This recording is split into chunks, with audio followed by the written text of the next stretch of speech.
empieza en el saco vitelino, luego los primeros meses fetales ocurre tanto en el vaso como en el hígado, y más o menos hacia los 5 meses empieza la producción de células en médula ósea. Ese punto máximo ocurre hasta el nacimiento, y a partir del nacimiento, en ese momento, en toda digamos, los huesos se producen células hematopoyéticas, pero luego queda restringido solamente como a los huesos largos y planos. Entonces aquí está el esternón, las caderas, el fémur, la vértebra y la pelvis. Y adicional a la hematopoiesis, digamos, central de médula ósea, hay unos órganos linfoides secundarios que es donde ocurre principalmente la maduración de los linfocitos. Entonces, esto puede ocurrir en el timo, puede ocurrir en los ganglios linfáticos, también el caso tiene sus responsabilidades, y por lo tanto, cuando hablamos de proliferación clonal, que es exactamente la leucemia, que es exactamente lo que les decía, neoplasia hematopoyética, puede ocurrir o en médula ósea, o digamos que el desorden proliferativo también puede ocurrir en los órganos hematopoyéticos secundarios, dígase ganglio, dígase timo, todo eso puede ocurrir. Entonces, desde la hematopoiesis recordemos que tenemos un progenitor común mieloide que va a dar origen a la línea vitroide, a la línea megakaryocytica y a la línea mieloide. Dentro de la mieloide tenemos los granulocitos, que fue lo que vimos el martes pasado, y ahí tenemos también los monocitos, ¿cierto? Que hoy nos vamos a centrar en los monocitos y también nos vamos a centrar en la línea linfoide. En la línea linfoide recordemos que tenemos un progenitor común linfoide aparte que nos va a dar origen a las células B, o linfocitos B, linfocitos T, los natural killer, y que la línea plasmática es derivada de los linfocitos B. ¿Listo? No les estoy diciendo nada nuevo, todo eso lo vieron en ojo, pero sé que ustedes hacen borrón de memoria cada vez que se acaba el semestre. Entonces, por eso estoy retomando desde las cosas básicas. Y esto ustedes lo vieron en inmunología, pero como también les hicieron el disparo de la película de cuál es, la de un reguete negro, entonces para recordar, ¿cierto? Entonces tenemos una inmunidad innata y la adaptativa. En la innata participan todos los granulocitos que vieron el martes, y también participan los macrófagos y las células dendritas. Y tenemos la inmunidad adaptativa, que digamos que ya es más especializada, que ya está enfocada exclusivamente en reconocer de modo específico al enemigo, que es el antígeno. Entonces ahí vamos a tener las células B y las células T. Las células B son las que producen los anticuerpos, y las células T vamos a tener células T CD4 y CD8, que son las mismas pero ayudadoras, y las citotóxicas. Entonces vamos a empezar con la monopoiesis. La monopoiesis, como su nombre indica, es lo que da origen a los monocitos. Esos monocitos son las células presentadoras de antígeno, y están, digamos, en ambas líneas de defensa, tanto en la respuesta innata como en la adaptativa, porque en la innata ellos fagocitan, y en la adaptativa participan porque ellos son los que digieren los antígenos y se los presentan a las células T o B.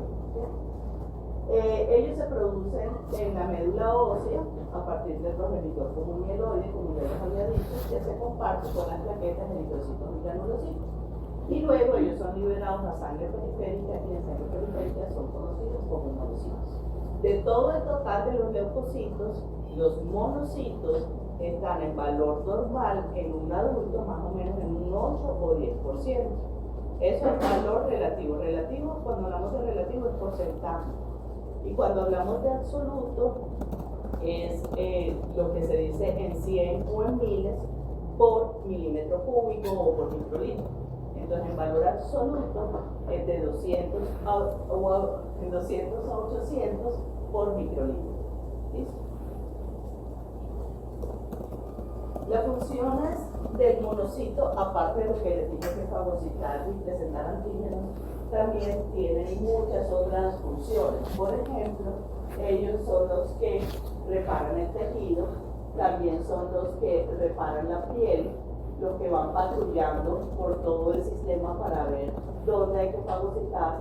También hay unos monocitos de reserva que están ahí como en guardia, tenemos los monocitos de emergencia, que son los que van a responder a la inflamación, a la fagocitosis, etc. Y lo que ya les había dicho, la presentación de antígenos y la inmunidad ya de presentación, fagocitosis y presentación de antígenos.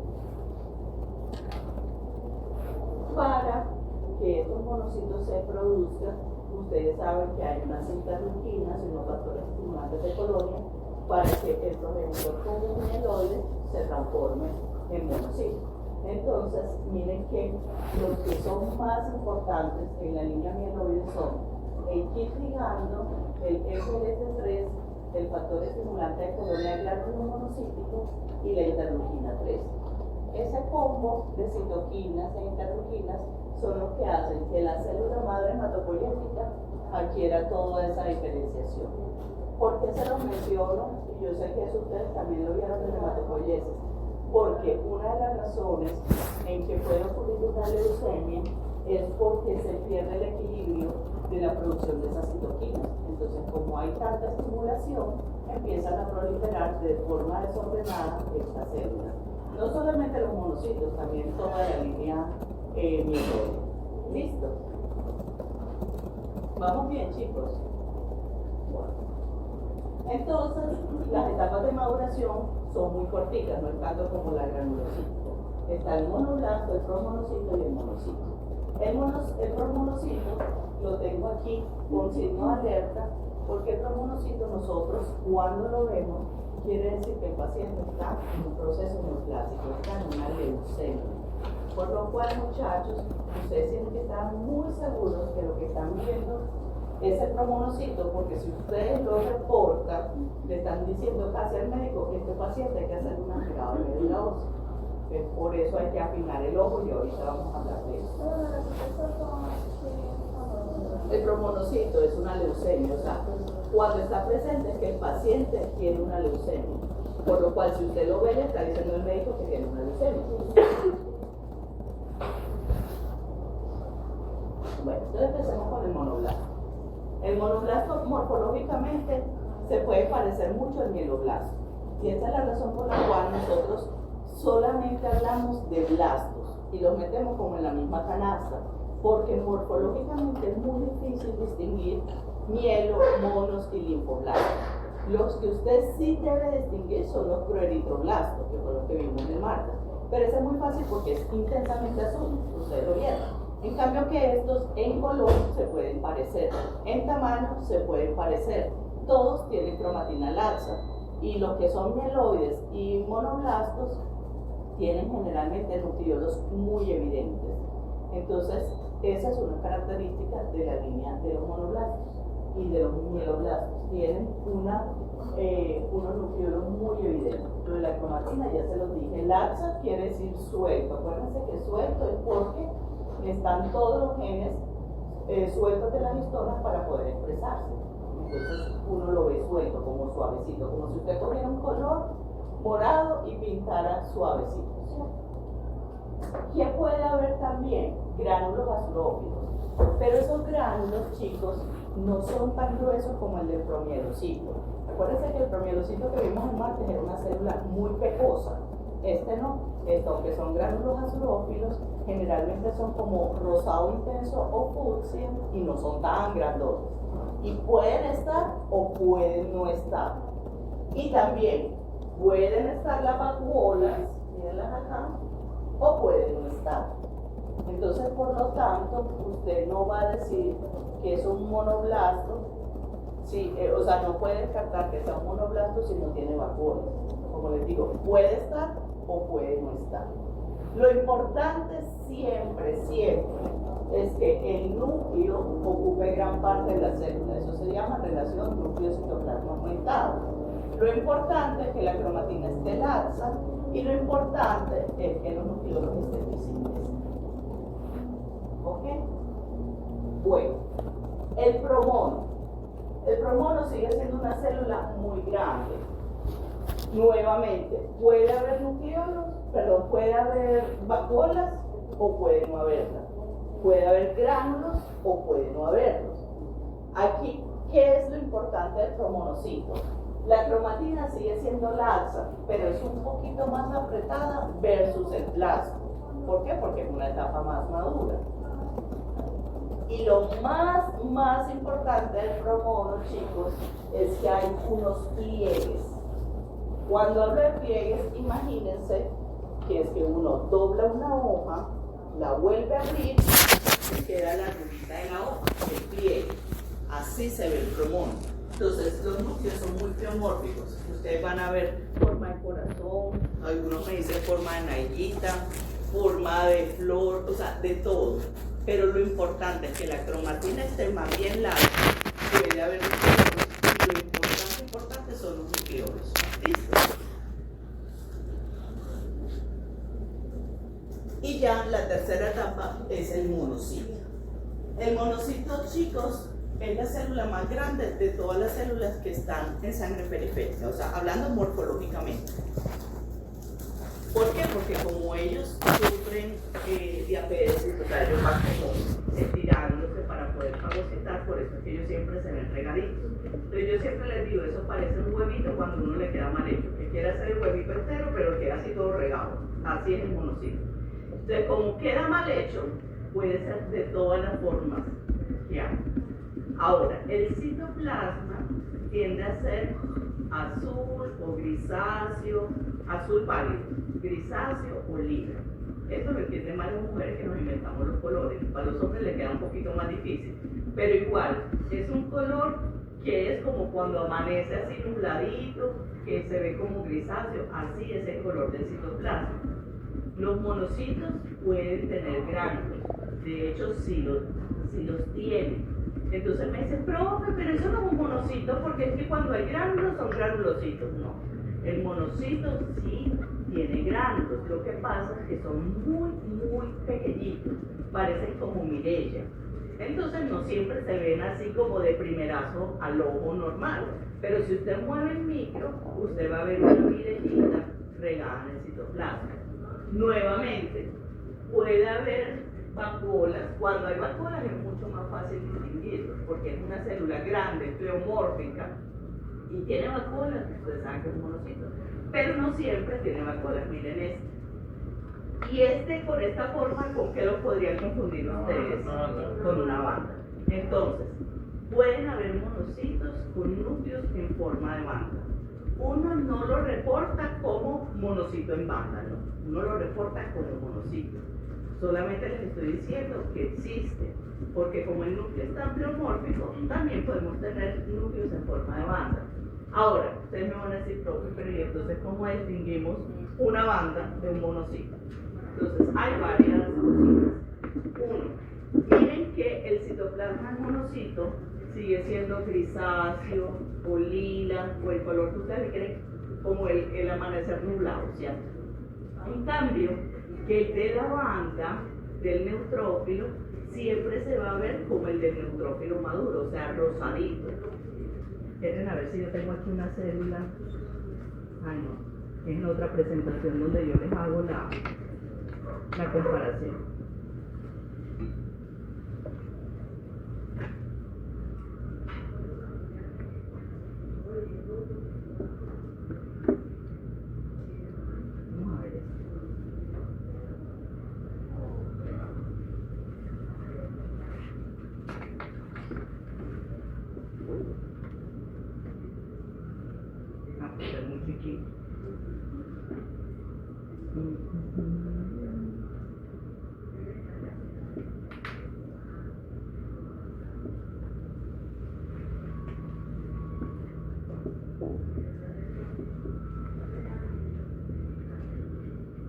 Miren aquí, generalmente el citoplasma del neutrófilo o de la banda neutrófila se ve parecida al de los glóbulos rojos acompañantes. Entonces, esa es una gran diferencia. Y lo otro es que la cromatina de la banda es mucho más tosca, mucho más apretada. Es como si cogieran ese mismo color del que hablábamos al inicio y pintaran, pero con rabia. O sea, es bien oscura. En cambio que el del monocito, en banda, la cromatina no se ve tan apretada. De hecho, la línea monocítica dicen que tienen o forma de encaje o forma de cordones. Hagan de cuenta que ustedes tienen una cantidad de cordones enredados. A pesar de que están enredados, quedan como unos espacios en blancos, que son espacios hipercromáticos, o sea, no se ve tan apretados como el del neutrófilo. Los dos aspectos principales entre la banda neutrófila y el monocito en forma de banda son el color del citoplasma, que en el del neutrófilo se ve rosadito, parecido al del polimorfo nuclear neutrófilo, y la cromatina. La cromatina del neutrófilo es oscura, bien tosca, en cambio que el del monocito es más suelta. ¿Listo? Bueno, no se les puede olvidar que los monocitos son los mismos macrófagos. Lo que pasa es que los macrófagos se llaman así cuando están en tejido. Y miren que la morfología es muy diferente. Casi siempre se ve un núcleo muy grande y un citoplasma que se ve como esponjoso. Eso en realidad ustedes no tienen por qué verlo porque ustedes no ven tejidos, pero para que lo sepan. Y esos macrófagos pueden causar eritrofagocitosis, que es cuando el macrófago literalmente se come glóbulos rojos, o puede haber hemafagocitosis, que es cuando los macrófagos se comen, por ejemplo, en este caso, de todo un poco, neutrófilos, eritroblastos y plaquetas. ¿Ya? Eso se ve en algunas patologías que más adelante vamos a ver, pero es para que ustedes sepan que esto existe. Ahora, los macrófagos, como anteriormente cuando empezaron a estudiarse la morfología de las células y estaban todos los patólogos a su inicio, ellos no sabían que todos eran lo mismo. Entonces, empezaron a tener diferentes nombres. Entonces, miren, en sangre se llaman monocitos, en tejido conectivo se llaman histiocitos, en hígado las células de Kupffer, en pulmón macrófagos, en huesos coclastos, pero todo es lo mismo. Solamente que están en diferentes tejidos y cumplen la función en el tejido que están ubicados. ¿Listo? Pero es para que sepan que es lo mismo. Bueno, recuerden también que para hacer el reconocimiento de estas células se utilizan unas condiciones inmunohistoquímicas y también se utiliza el inmunohistoquímica. En la inmunohistoquímica lo que más se utilizan son las esterasas no específicas. Las principales son la alfa-nastilacetato y alfa-nastilbutirato. Entonces, se van a colocar así como naranjaditas.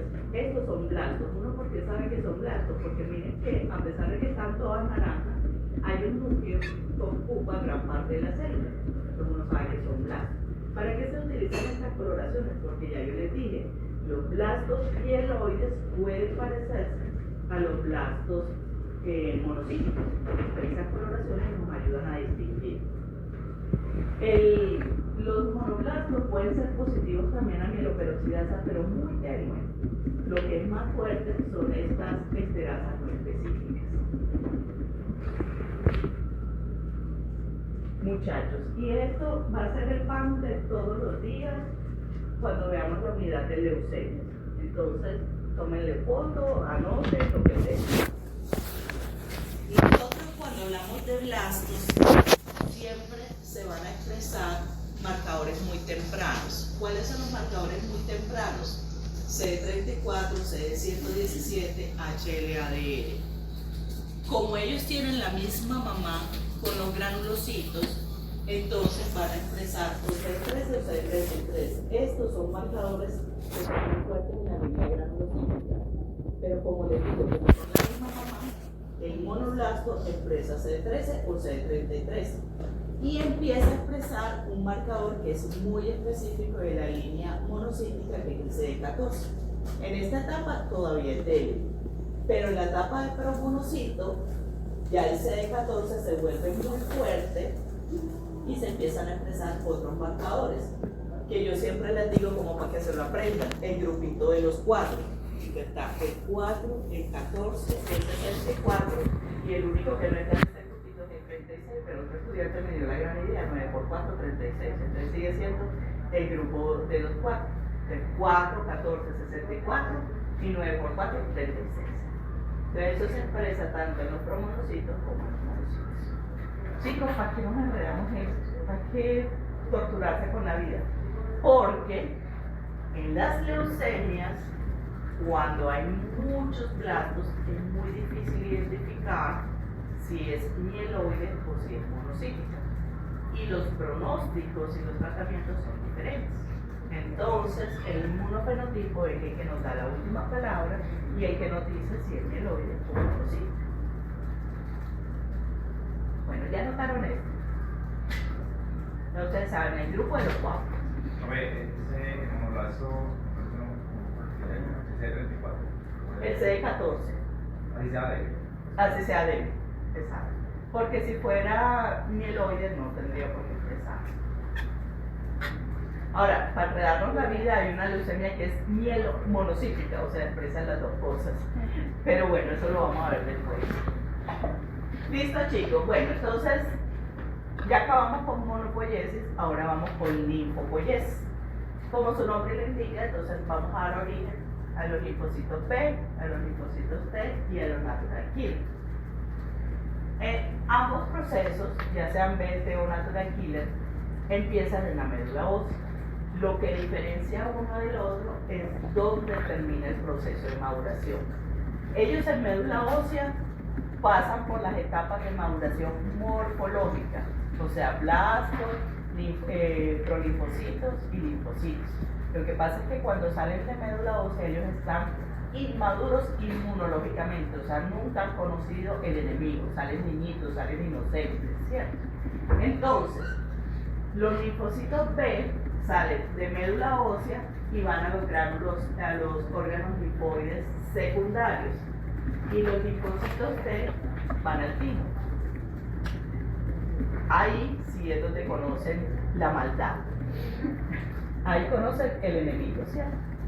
Entonces, los linfocitos, su principal función es defendernos ya de una manera específica, y ya sea produciendo anticuerpos, o ya sea produciendo citoquinas, o destruyendo la célula que está infectada. Normalmente componen el 10% de la médula ósea de un adulto y el 40 o 50% de la médula ósea de un niño. Ustedes sí se acuerdan que los valores de referencia son diferentes en niños y adultos. En niños hay mucho más linfocitos y en adultos hay mucho más neutrófilos. Eso es importante porque cuando usted está haciendo un hemograma y un extendido de sangre periférica es fundamental saber la edad del paciente para saber si el paciente en realidad tiene linfopoiesis o simplemente es que es un niño y entonces por eso los linfocitos están más altos. Yo no dije linfocitosis, les dije linfopoiesis, ¿cierto? Linfocitosis. Bueno, entonces así como hay unas interleuquinas que participan en la maduración mieloide, hay otras que participan en la maduración linfoide. En este caso, las más importantes son la interleuquina 7, la interleuquina 2 y la interleuquina 4. Nuevamente, cuando se pierde el equilibrio de esa producción de interleuquinas, también hay una proliferación anormal de esas células. Entonces, por aquí está el progenitor común linfoide, tiene que se estimula con la interleuquina 7 y luego, de acuerdo a la interleuquina, ellos se separan en células T, células B o células natural killer. Y 12. Entonces, empecemos con los linfocitos B. Los linfocitos B. ¿12 o no? 2. Entonces, los linfocitos B son los que se van a encargar de la respuesta humoral, es decir, de producir los anticuerpos. Ellos hacen parte más o menos del 20% de todos los linfocitos. Se encuentran tanto en sangre periférica y como en todos los tejidos linfoides secundarios del tracto respiratorio, gastrointestinal, geniturinario, en el vaso, y cuando producen anticuerpos se convierten en células plasmáticas.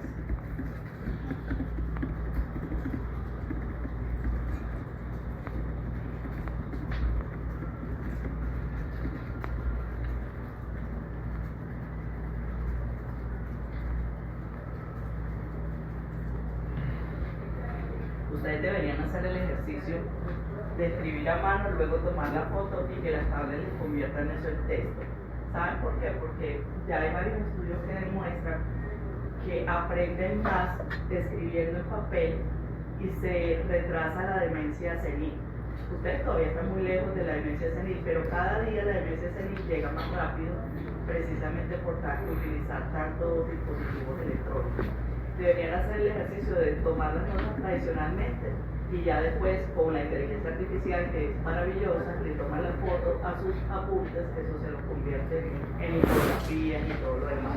Pero es para que aprendan más y no se vuelvan loquitos tan temprano.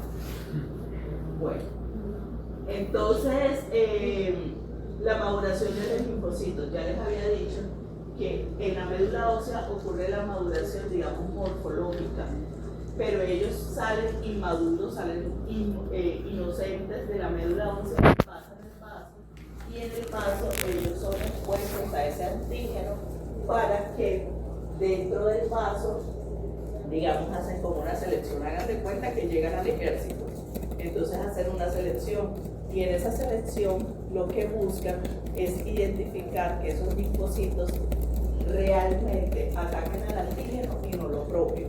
Eso es la selección positiva y la selección negativa. Eso ustedes lo vieron en inmunología, pero es solamente para que se acuerden. Entonces vamos a tener una población que se convierte en célula B de memoria, que se queda ahí para que el enemigo cuando llegue dentro de 20 años él la reconozca, y hay una parte que se vuelve el ejército atacante, que es el productor de anticuerpos que va directamente a la guerra, al foco de infección, a atacar el antígeno.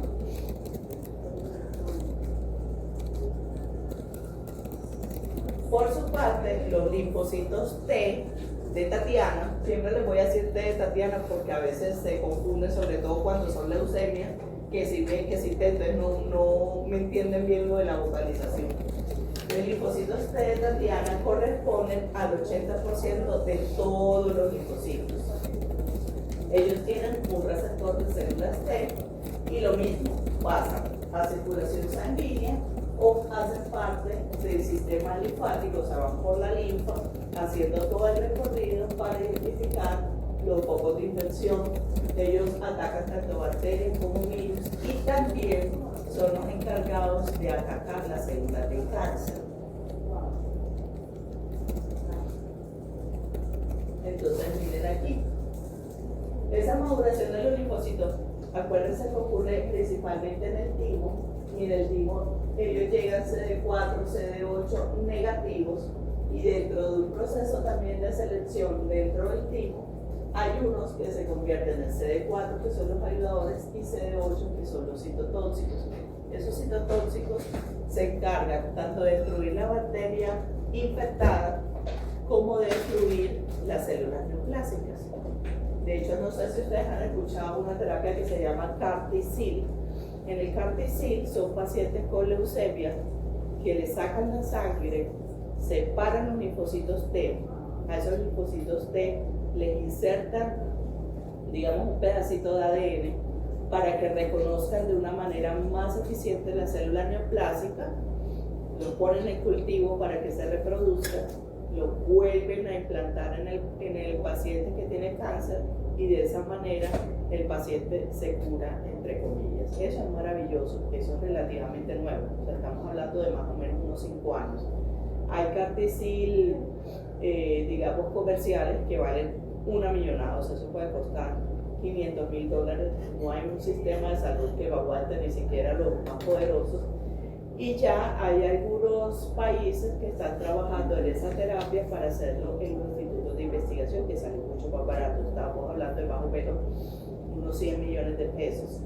Entonces, en India van muy adelante, en México están empezando a trabajar, Brasil ya hizo sus primeros ensayos, y aquí en Colombia, en Bogotá, en el Instituto ISPIS, están haciendo como toda la estandarización del protocolo para empezar a tratar 12 pacientes. Realmente es muy poquito, pero eso es maravilloso porque igual todos los tratamientos de cáncer son un desastre en el sentido que el paciente se infecta, que presenta neuralgias, muchos efectos secundarios. pero sí es cierto que muchos pacientes se han sanado, lo que pasa es que el seguimiento no ha sido por mucho tiempo, entonces no sabemos cuánto tiempo va a durar esa sanación, por decirlo así, pero es maravilloso. Entonces, por eso les conté toda esa historia, porque los principales protagonistas son los linfocitos T, que los entregan de una manera específica para atacar las células del cáncer. Bueno, entonces, morfológicamente hablando, vamos a tener el linfoblasto, el prolinfocito y el linfocito. Nuevamente, igual que el promono, el prolinfo se ve en procesos neoplásicos. O sea que si usted está diciendo que el paciente tiene un prolinfo, está diciendo que el paciente tiene un cáncer, ¿cierto? Los linfoblastos, al igual que todos los blastos, tienen relación núcleo-citoplasma aumentado. ¿Qué es característico de los linfoblastos? Que el citoplasma es muy poquito si lo comparamos con el monoblasto y el mieloblasto. O sea, casi que ni se ve, parece como núcleos sueltos o tienen una cosita de nada. La cromatina, aunque es laxa, no tiene suficiente espacio como para mostrar de manera tan evidente los nucleolos como ocurre en los mieloblastos y monoblastos. Aquí los nucleolos no son tan evidentes. Y aunque la cromatina es laxa, no se ve tan suelta como en los mieloblastos o en los monoblastos. Sin embargo, hay veces que hay blastos que son mucho más grandes, con nucleolos mucho más evidentes y con citoplasmas más abundantes. Entonces, estos son los chicharrones, porque estos se parecen mucho a los mielos y a los monos. Por lo cual, vuelvo y les digo, todos los blastos se meten en la misma canasta. Uno no dice ni mielo, ni mono, ni linfoblasto, dice blasto. ¿Okay? Generalmente no tienen gránulos, pero sí puede haber. O sea, generalmente no, pero sí puede haber gránulos azulófilos. Bueno, y una característica de algunas leucemias es que esos blastos se ven como espejo de barro. O sea, tienen un citoplasma o una proyección citoplasmática. Ya se lo puedo mostrar.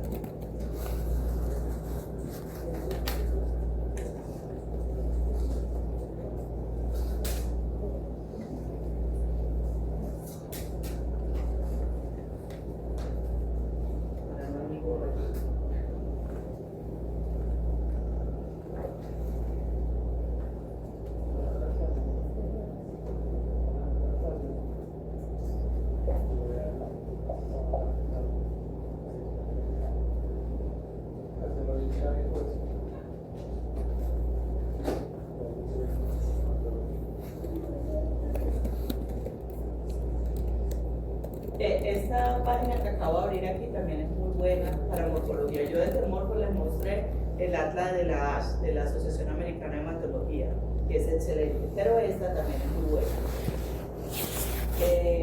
Entonces hay veces que se ven unas proyecciones citoplasmáticas que le llaman como blastos en forma de espejo de mano, lo que usaban las mujeres antes con esos espejos que se agarraban por las manos. Hola. Hay una leucemia de células maduras que tiene esas, pues particularmente como esa morfología. Casi siempre, no, pero no son maduras, sino las linfoblásticas. Casi siempre se relacionan con las linfoblastas. Eso no quiere decir que los monoblastos a veces no tengan esas proyecciones, pero sí ayudan. Bueno, lo que sí es súper importante, que realmente no sé si la profe Paola se lo dijo el martes, los mieloblastos, cuando tienen bastones de Auer, que era la última demostración de ese día, uno eso sí puede decir que son mieloblastos. O sea, si tiene el palito de bastón de Auer, uno puede decir que son mieloblastos. Si no los tiene, ya ahí sí no sabe si son linfo, monos o mielos. Bueno, luego sigue prolinfo. El prolinfo se caracteriza por tener un supernucleolo, que eso parece un ojo. Acuérdense de los, ¿cómo que se llaman esos gigantes que tienen un solo ojo en la mitad? Los cíclopes, exactamente. Ellos tienen un supernucleolo. El citoplasma, miren que ya es mucho más abundante, y el núcleo, la cromatina, es heterogénea. ¿Qué quiere decir eso? Que hay unas zonas que están como muy condensadas y otras zonas que son muy sueltas. Generalmente el nucleolo tiende a ser central o un poquito desplazado, pero uno solo, y el gran doble. Y miren, se encuentra únicamente en condiciones de malignidad.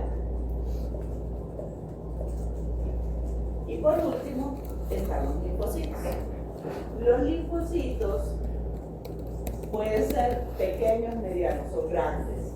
Uno a todos los cuenta como linfocitos, sino que por temas académicos les decimos que hay pequeños, medianos o grandes. Pero cuando hacemos el diferencial, todos se meten en la misma canasta, independiente del tamaño. Cuando son pequeños, casi siempre son más o menos del tamaño de un glóbulo rojo. Miren que el citoplasma también es el caso y el núcleo ocupa gran parte de la célula. Entonces ustedes me van a decir, ay, y entonces, ¿cómo sabemos si es un blasto o es un linfocito maduro? Como siempre, muchachos, la condensación de la cromatina. Por eso tienen que tener la luz arriba y el ojo bien entrenado. Porque si ustedes ponen esa luz por allá abajo, que yo les digo que parece el pueblo olvidado, no van a saber si la cromatina está laxa o está condensada. Tienen que tener la luz arriba porque cuando hablamos de cromatina laxa en los linfocitos no se ve tan evidente como es en los mieloblastos y boroblastos. Listo, entonces aquí se ve muy repintada la cromatina, o sea, el núcleo se ve muy morado. El linfocito mediano, miren que ya tiene más citoplasma, pero nuevamente la cromatina sigue siendo muy compacta. Y el linfocito grande puede tener gránulos o no tener. Cuando es grande y tiene gránulos, miren qué lindo, se piensa que es natural killer. Pero uno no dice linfocitos natural killer, no. Uno lo cuenta como linfocitos. Pero para que vean que pueden haber linfocitos con gránulos.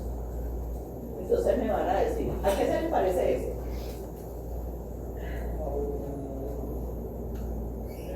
¿Quién más tiene esos gránulos así tan? Ajá, ¿cuál? El promielocito.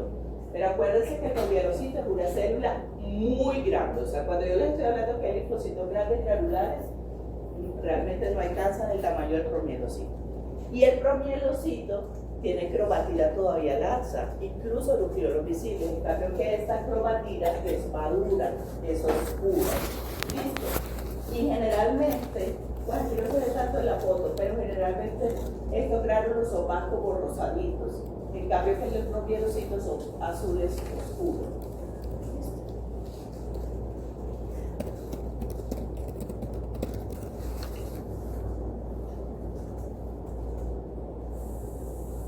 Y el dolor de cabeza, los linfocitos reactivos.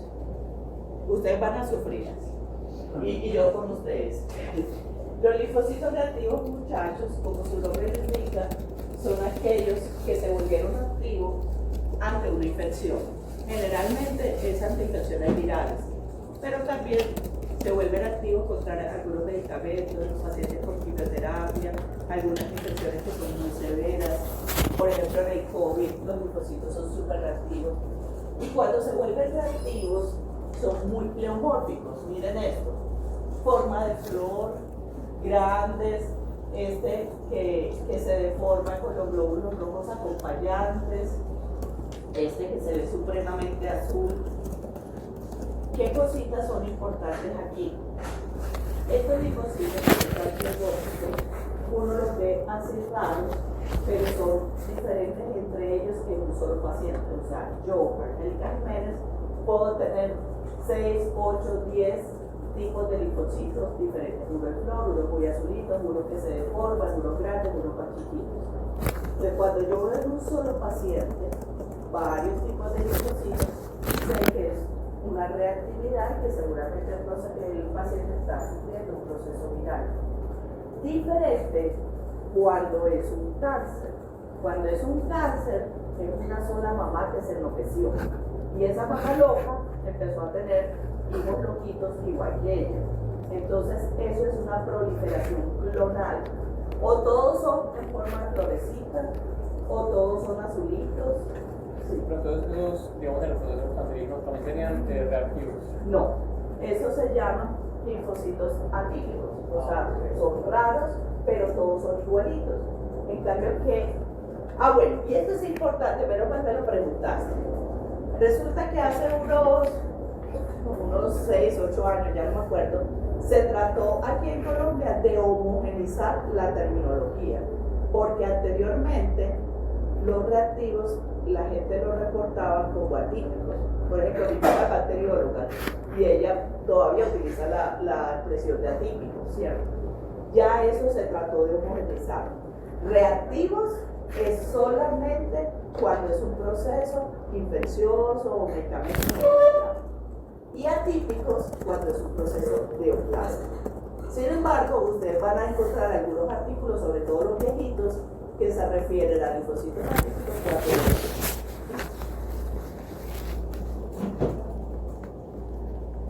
Eso lo vamos a profundizar un poquito más cuando veamos el síndrome mononucleoso, que es como dentro de 15 días.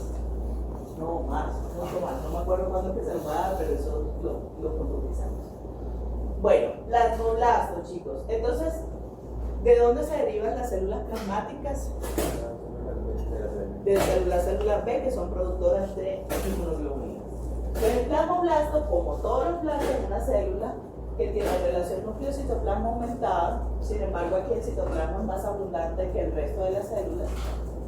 Nuevamente, cromatina laxo y nuevamente nucleolo visible, igual que todos los blastos.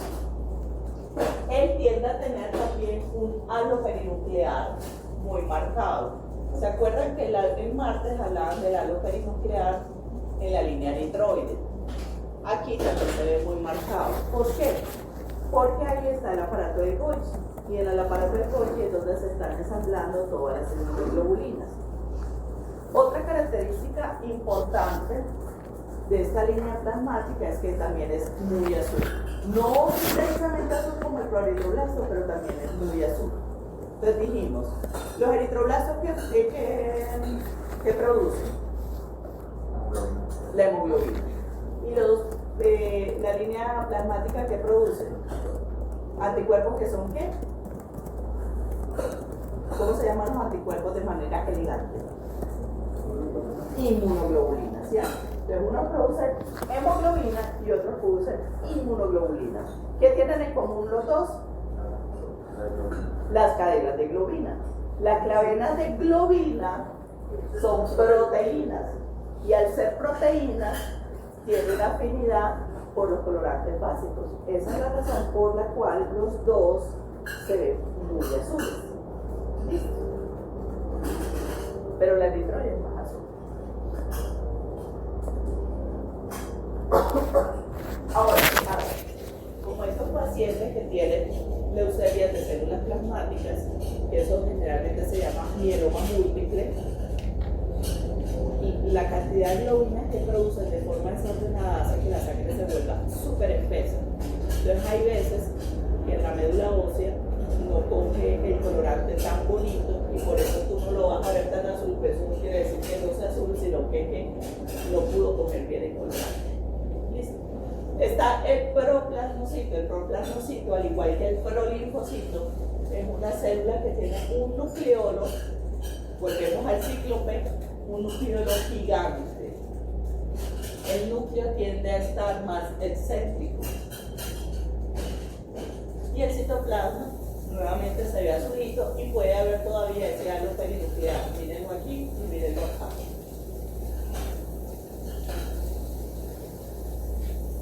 Y por último, el plasmocito. El plasmocito ya es más pequeño, tiene el núcleo excéntrico, tiene el halo perinuclear, puede tener vacuolas o no tenerlas, y esta es la que se llama la célula cometa. La cabeza de cometa y la cola de cometa. No me vayan a decir, como que me dijeron el año pasado el asteroide y yo no sé qué, el cohete, porque me dijeron, no es cohete, es cometa. Entonces está la cabeza de cometa, que sería el núcleo, y la cola de cometa, que sería el citoplasma. Tiene el halo perinuclear, también se ve azulito, y también podría tener vacunas. ¿Qué también es importante de la línea plasmática, muchachos? Que la línea plasmática, el núcleo, la condensación, sobre todo los trapocitos que ya están maduros, se ve como un collar de perlas, como la canción de Raquel. Tiene una bolita, un hilito, una bolita, un hilito. O sea, la condensación se da como en orden. Ahorita lo van a ver mejor en el microscopio. Es como un collar de perlas. O también le dicen como los ejes de la bicicleta. Pues cuando las bicicletas tenían los ejes de palito, porque ahora son más modernos y ya no tienen la cromatina. Bueno, para los linfocitos en coloración se utiliza el ácido periódico de Schiff, que ¿cómo es? Las siglas son PAS. Y no son positivos ni para mieloperoxidasa ni para azúcar negro B, que es de la línea mieloide. Los marcadores. Entonces, para los linfocitos T de Tatiana, son todos los marcadores chiquitos, o sea, 2, 3, 4, 8, todos los chiquitos, los del inicio. Entonces, ¿cómo se lo van a aprender?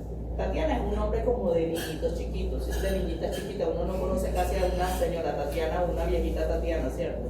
Entonces piensen que las niñitas chiquitas están empezando su vida, entonces tienen los marcadores chiquitos. Yo les voy a estar haciendo como esas relaciones, porque es que, muchachos, la memoria falla mucho. Ahora, si usted se quiere inventar otra cosa, invéntesela, y si se la quiere compartir a la misma, invéntesela. Lo importante es que lo sepa, ¿cierto? Entonces, los T de Tatiana son los marcadores chiquitos. Y los linfocitos B son los que están alrededor del 20. Entonces están, miren, el 19, el 20, el 22, el 23. ¿Quiénes no están alrededor del 20? Siempre hay un polado, el CD10 y el CD79, pero todos están alrededor del 20. Entonces, traten de hacer la relación como si 20 se escribiera con B grande. Ahora no me van a escribir 20 con B grande, ¿no? Pero es como para que se acuerden lo que están alrededor del 20.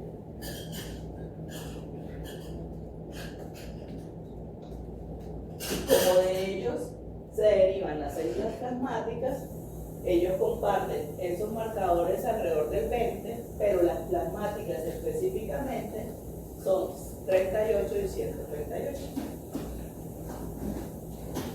¿Okay? Bueno, chicos, ¿alguna pregunta? Eso último, o sea, cuando ya pasan las películas plasmáticas, con los Exacto. pero siguen conservando los otros. Conservan todavía los otros, Okay. Sobre todo el 20, pero son específicos de las plasmáticas de 38 y 138. Bueno, chicos, entonces miren, van a empezar por la placa 08A. Esta 08A tiene blastos muy chiquiticos. Vuelvo y les digo, tienen que tener la luz bien arriba para que logren diferenciar. Esa placa está llena de blastos. Entonces van a diferenciar todos esos blastos y traten de buscar un linfocito que esté maduro. En la 103 hay blastos linfoides, pero más grandes. Entonces, para que vean la diferencia entre blastos chiquitos y blastos grandes, linfoides. La 103. Y en la 86 hay monoblastos y promonocitos. Empiezan por esas tres, o sea, empiezan por la 8 y vamos pasando.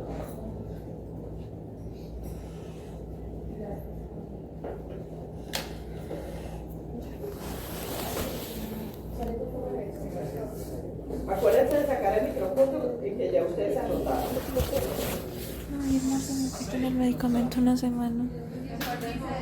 En marzo me Ah, sí, ahí hay demostraciones, se me ha olvidado. tengo el examen para revisar. De hecho, lo del sueño, a ver si me cambian el medicamento, pero me lo tienen que quitar en la semana. En la semana del primer parcial de médico.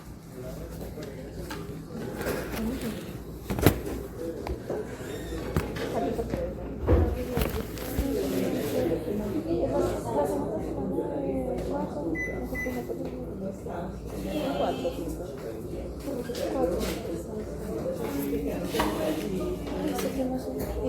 Yo no sé cuándo voy a aceptar. Como que no estoy